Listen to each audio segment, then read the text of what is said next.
It's early November 2024, and it seems increasingly like Donald Trump is going to be the next president of the United States.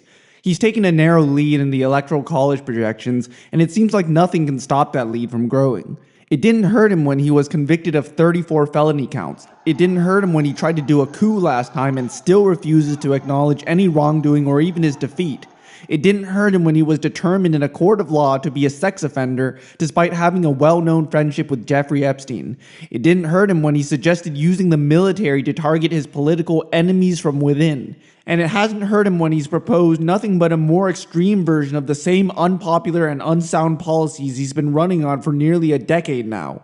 But the inevitable conclusion you must draw from these observations is that the only way you can affect the race against Trump one way or another is by building up your own profile as a candidate, and Kamala Harris's team has been a complete disaster in this regard.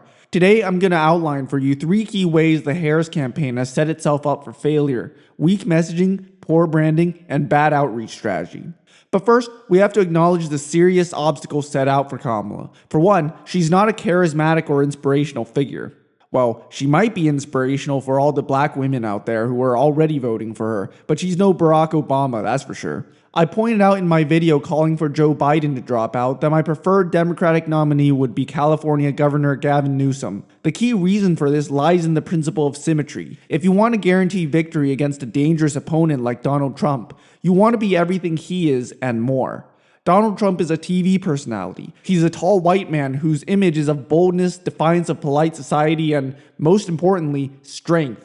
Gavin Newsom is also a bold, tall white man with charisma, but he's also younger and more physically fit, which flips Trump's strongman image on its head. And Newsom's own weakness, his slick car salesman image, also fades a bit in the head-to-head with Trump, a literal NFT and crypto scam artist. Compare that to Harris. Yeah, she's attractive, intelligent, optimistic, and a more empathetic personality than Trump, but she's also a black woman. Pro tip: if you want to run for president, try not to be a black woman. On top of that, she comes off as fake and rehearsed, and her rhetoric comes in shrill moralizing rather than straightforward declarations. How he talks about the military, servicemen and women, referring to them as suckers and losers. How he demeans people who have taken an oath to sacrifice their life for our country. There are just too many imbalances in this matchup to control what will be the deciding factor. The other big obstacle is that Kamala Harris will inevitably have a hard time distinguishing herself from the unpopular presidency of Joe Biden. It's strange, isn't it? Trump left office with the worst jobs record since the Great Depression, but he's the one people trust on the economy. Meanwhile, forecasters and pundits have been predicting a recession since 2021. Instead, the Biden administration has delivered record low unemployment and strong GDP growth while flattening inflation back down to 2.4%. Objectively, we are doing better under Biden now than at any time under the Trump administration. On the other hand, the Trump campaign is built on 3 key issues: immigration, crime, and inflation. Many voters have been convinced that immigrants are poisoning the blood of our country, despite no evidence that they commit crimes at a higher rate than American-born citizens. In fact, voters always think violent crime is up, even though it's actually near a 50-year low. Trump's strategy of running on fake issues against the economy from 2 years ago has been shockingly effective. There's a reason the current polling averages are so much lower than 538's fundamentals forecast, which is based on general societal indicators, and the difference is all in the campaign strategy. And that brings us to Kamala Harris's first major failure, which is weak messaging. She and the rest of the Democratic Party have sold out the immigrants of our country. The Harris campaign should be countering the dangerous narrative that undocumented immigrants are overrunning the streets with their swarthiness and taking up resources which should be going to American citizens. To the contrary, the surge of immigrants, legal and illegal, have been largely responsible for a strong GDP and job growth, as well as refilling government coffers with tax revenue. With the minor exception of home affordability, immigration is pretty much always a good thing. Democrats especially needed to hammer home that message after Donald Trump's hot take about migrants in Springfield, Ohio. In Springfield, they're eating the dogs, the people that came in. They're eating the cats. They're eating the pets of the people that live there. When Donald Trump said that, he didn't care whether or not the story was true or that the Haitian migrants came to the country legally. He cared that they were black, and that made them guilty enough. Why would you believe anything else Trump says about immigration? When Trump carries out his plan to deport every single quote-unquote illegal alien from the country, he's not going to be too careful whom exactly he packs into those concentration camps. Undocumented immigrants make up as much as 40% of all farm workers in America, and Trump's biggest campaign promise is ethnic cleansing and economic disaster, the likes of which we haven't seen since World War II. If you're not white, MAGA wants you dead. But instead of leading their voters like Trump does, the Democrats have decided to follow the gawking rabble, and that's how we got this answer to the immigrant question. We have cut the flow of illegal immigration by half. We have cut the flow of fentanyl by half, but we need Congress to be able to act to actually fix the problem. Seriously? The Democrats' answer to Republicans saying we want to do ethnic cleansing is, we agree with you, but we want to do it competently, even though we haven't done that this whole time. Nobody fucking believes you. If I believed you, I wouldn't have voted for you. Who do you think you're winning over here? You're essentially conceding that the Republicans were right about immigration all along and that nothing you said about Trump's racism had any merit. Look, I get it. You're trying to appear moderate and move toward the Republicans in order to neutralize this issue and shift the topic to one of your own strengths. That's why you're campaigning with the unpopular Liz Cheney instead of the very popular Bernie Sanders. But notice also that Donald Trump is winning, and he has never changed a single one of his positions. He still doesn't even recognize his loss in 2020, a stance that in a functional country would be not only disqualifying but criminally treasonous. And this brings me to the second problem with the Democrats' campaign. They're running on vibes and values rather than substance. Now, I'm not saying the Democrats have no substance or that Republicans do have substance. I'm saying that Republicans campaign as if they hold the upper hand on the issues, while most voters don't know shit about the Harris economic plan. When voters think of Trumponomics, they immediately think of tax cuts, deregulation, fossil fuels, and tariffs. Why? Because that's all he talks about when it comes to the economy. We will drill, baby, drill.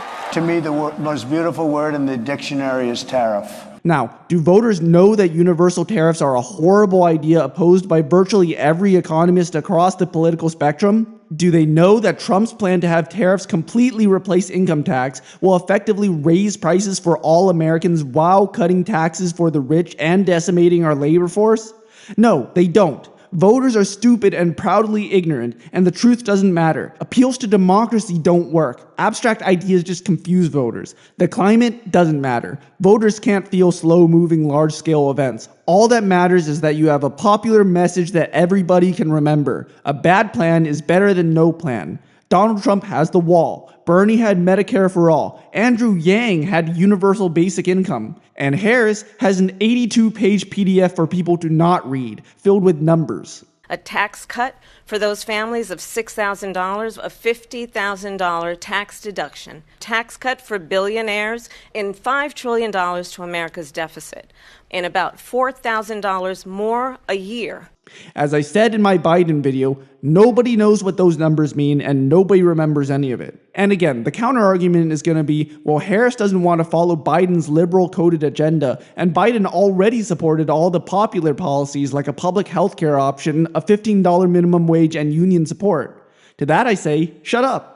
Nobody remembers any of that because it didn't happen. The only past stances that matter now are the ones where you got called out for flip-flopping. They say that the reason so many voters don't know you is that you have changed your position on so many things. You were against fracking, now you're for it. You supported looser immigration policies, now you're tightening them up. You were for Medicare for all, now you're not. So many that people don't truly know what you believe or what you stand for. And I know if you run on raising the minimum wage, that's a sound policy that is popular, and it directly challenges the ridiculous notion that Republicans have somehow become the party of the working class. And if you're so concerned that as a black woman you appear too liberal to run an effective campaign, don't run for president. And finally, we get to outreach strategy. Both political campaigns are starting to use alternative media as a way to spread their messages, but the Trump campaign seems to be doing it much better. That's because the Harris campaign has been putting most of its eggs in the basket of pushing abortion rights and energizing women to vote. At a time when almost everyone in the country already knows about Roe v. Wade being overturned, Harris is still trying to run up the score with young women. You know, the people who are already going to vote for her anyway. Trump knows he's lost the female vote, so he's been carving into the support Democrats enjoyed from young men last election. He's gone on tour appearing with so-called bro podcasters like Aiden Ross, Logan Paul, and Joe Rogan. Republican groups have outspent Democrats 10-1 on outreach to young men, and now young men are virtually split between Trump and Harris. Do you know how badly you have to fuck up to lose that much support from anybody that fast? Harris was in talks with Joe Rogan to appear on his podcast, and then they canceled it due to scheduling issues. Scheduling issues? That's the biggest podcast in the world, and you're skipping it for some mainstream media interview nobody's gonna watch? Fucking imbeciles. And now take a listen to what Kamala said on the Call Her Daddy podcast, which was mostly focused on female reproductive rights. One of the biggest conversations in this year's election revolves around a woman's body. Mm-hmm. Yep. I want to take a moment, and can we try to think of any law that gives the government the power to make a decision I know what you're going to ask. about a man's body? Let's No. just pause. No. Is there any law? No. No. Huh? Do you not know what the Selective Service is? Yes, I know, the military draft isn't happening at this very moment, and yet we can see right in front of us what Democrats are doing to prophylactically protect women. In multiple states, there are ballot initiatives to enshrine abortion rights into the state constitutions, including in New York, already a deep blue pro-choice state. That never stopped Democrats from pushing a bunch of virtue signal policy. And this just demonstrates the Democrats' lack of imagination and utter neglect for men. I've been pretty much the only leftist who's consistently sounded the alarm that wokeness and identity politics is alienating white men, but both the Democratic establishment and the progressive grassroots have continued to take men for granted, until now when it's becoming clear that they're losing their young male support. But don't worry, they're finally trying some outreach. Take a look at this ad. It's your turn, buddy. Before you cast your vote in this election, think about how it'll impact the people you care about the most. Daddy! Seriously? This is insulting. The Harris campaign's best message to men is, think about the women you love. Definitely don't think about who will fight for your own interests. They're pretty much just admitting that Republicans winning the male vote is natural and that Democrats have nothing substantive to offer men. It'll probably be years and years until they realize what the problem is, but I'm just gonna spell it out real simple. The feminist narrative is wrong. Yeah, it's easy for Democrats to win over young women because women want abortion rights. But along with this conspiracy theory known as patriarchy comes an assumption that men are privileged and doing quite well and nothing special needs to be done to help men. It completely ignores the reality that women beat men in key areas such as life expectancy, educational attainment, homelessness, incarceration, healthcare spending, suicide, death rate, etc. You know, all the aspects of life that actually matter. Case in point, men consistently die younger, but there's no male equivalent to the Federal Office of Women's Health. But CEOs and politicians are mostly men, so women are oppressed or something. The truth is, the average woman has a significantly higher quality of life than the average man. And it's not like Democrats aren't better on healthcare, homelessness, mass incarceration, and pretty much all male issues compared to the Republicans. Hell, abortion rights themselves are pretty helpful for men who aren't ready to become fathers yet. But even when they do pass stuff, like infrastructure spending, which creates jobs disproportionately held by white men, they'll never take credit for it because I guess the economy is some zero-sum game where the goal is to reduce the white male slice of the pie. Democrats have never even tried to offer men anything or speak to their material needs. Instead, they're choosing to engage with a plastic aestheticized masculinity. I'm a man. I'm a man. I'm a man, man. And I'm man enough. I'm man enough to enjoy a barrel-proof bourbon. Neat. Man enough to cook my steak rare. Man enough to deadlift 500. I'm not afraid of women. I'm not afraid of women. And I'm man enough to help them win. Hello, fellow dudes. We Democrats also like cars, sports, and video games. It's such obvious pandering. Men today are frustrated by social isolation and lack of professional success. All signs point to that problem getting worse, and you've offered nothing. My final point on the male issue connects back to the Democrats' messaging, and a lot of it has to do with the Dems becoming, well, frankly, pussified. Donald Trump wins with men because he pretends to be strong and tough and rebellious. The fact he's a criminal lowlife who's hated by the establishment appeals to young men who feel cast out by polite society. The Democrats haven't suggested anything with a hint of innovation or vigor since Bernie Sanders captured young men with his revolutionary economic populism. Nowadays, it's all about the institutions and half-hearted appeals to moderation and bipartisanship. Messages of passivity, politeness, and cooperation might do great with women, but men don't like being bored to death. Democrats fundamentally don't understand how the male brain works, but Republicans do. Their vision is bold and heroic, and then liberals get confused when such obviously terrible people amass a dedicated fan base. The only effective antidote to fascist machismo is an equally energetic rejection of widespread corruption in favor of labor power and class warfare. Until Democrats couple that with a genuine appeal to the downtrodden men of America, I'm afraid the social isolation caused by capitalism will continue to widen the rift between male and female voters. Now, I don't know who's going to win the 2024 election. If you want a prediction, I'd just go with the election forecasters whose job it is to make accurate predictions and say Trump has a slight advantage. Maybe a little more than slight if the Supreme Court's willing to put their thumb on the scale like they did in 2000. What I'm afraid of, though, is that even if Kamala does pull out a victory, nothing will change. Democrats will continue being milquetoast centrists, they'll continue giving credence to fascist rhetoric, and they'll continue to treat men with contempt and derision. And when 2028 rolls around, things could be even worse, with a new, more competent demagogue carrying on the mantle of Trumpism.